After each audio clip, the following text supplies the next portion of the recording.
It is 2 p.m. on a Tuesday. You have a deadline, you have a pile of dishes in the sink, you know you should be doing something productive. You know the right thing to do is to get up and grind. But you don't. You stay there, you scroll, and then the feeling hits you, that heavy, suffocating weight in your chest. Guilt. You tell yourself, I'm lazy. I'm broken. why can't I just function like a normal human being? We live in a world that worships speed. We are told that resting is a sin, that if you're not moving, you're failing. But what if I told you that everything you've been taught about laziness, It's a lie. what if the voice in your head telling you to stop isn't a defect, but a 300,000-year-old biological software program designed to keep you alive? Welcome to the evolutionary neurobiology of doing absolutely nothing. Let's start with the most basic law of the universe: thermodynamics. Every living thing on this planet is a battery. Nature is a ruthless accountant. If you spend more energy than you take in, you die. It's that simple. Because of this, evolution didn't select for the hardest workers. It selected for the most efficient energy managers. Look at the lion, the apex predator. A lion sleeps for 18 to 20 hours a day, not because it is peaceful, because it is a cold-blooded metabolic calculator. Being a predator is expensive. Chasing a gazelle burns an explosive amount of calories. If a lion hunts and fails, it loses a massive chunk of its energy budget. So, the lion never moves unless the math works. It only spends the energy when the reward is guaranteed. Your brain does this exact same calculation every second. The striatum and anterior cingulate cortex are constantly asking, Is the reward of this task worth the metabolic cost?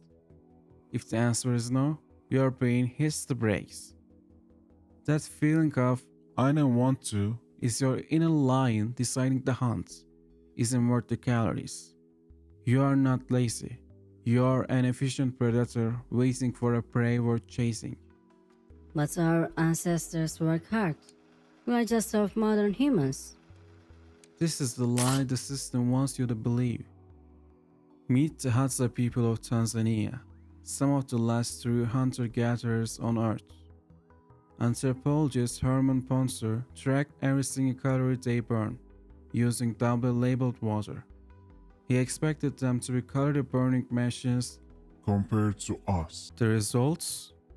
A Hadza hunter-gatherer burns the exact same amounts of energy per day as a sedentary office worker in the West. This is the constrained energy expenditure model.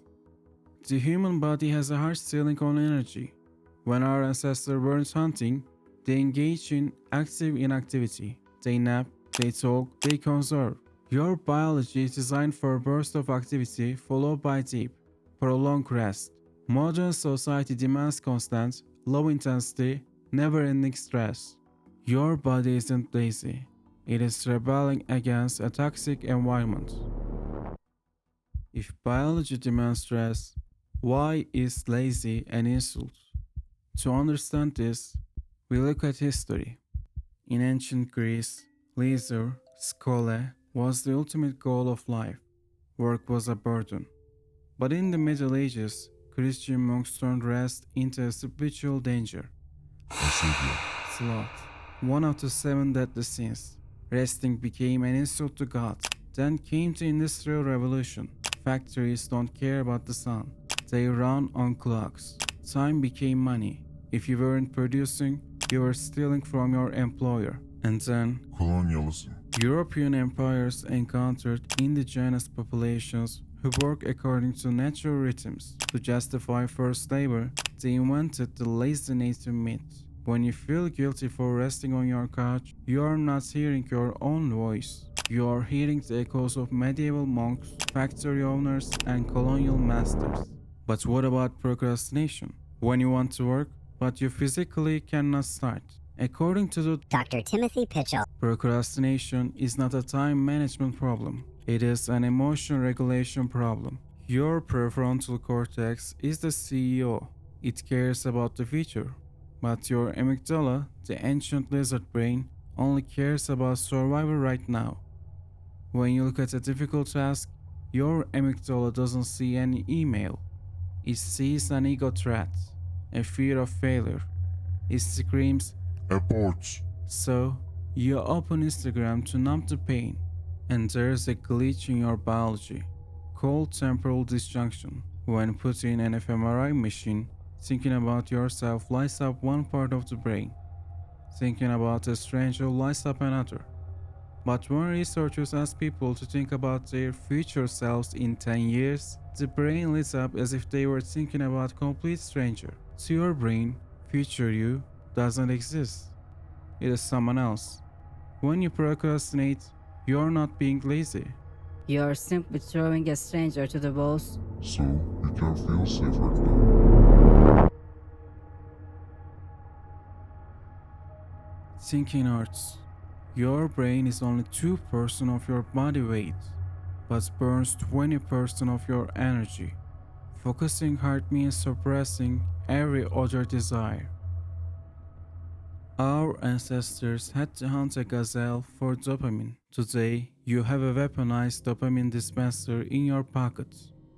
It offers high reward for zero effort. Your work offers unknown reward for high effort. Your brain's reward system hasn't just been hacked, it has been obliterated by supernormal stimuli. You're not lazy, you're economically rational. Why hunt a gazelle when the system For sweets is sugar. we are running Stone Age software on digital age hardware? Ancient threats were a lion. You run, you escape, the stress ends. Modern threats are student loans, career paths, social media algorithms. They never end. Your cortisol switch is jammed. What looks like laziness is a nervous system that has a blown fuse. It is a paralyzed perfectionist, terrified of social rejection, holding up a shield. If I don't try, I can't fail. But there is one final, terrifying catch. Your brain was designed to survive. It was never designed to be happy. No matter how much you rest, no matter how much you optimize your life, that suffocating emptiness in your chest will always return. In the next video, we are going to dissect exactly why your brain is actively sabotaging your joy, and why happiness is the greatest scam the modern world ever sold you. If you want to understand the machine inside your head, subscribe and turn on the notifications. Because when that video drops, you realize everything you've been chasing is a lie. I'll see you in the dark.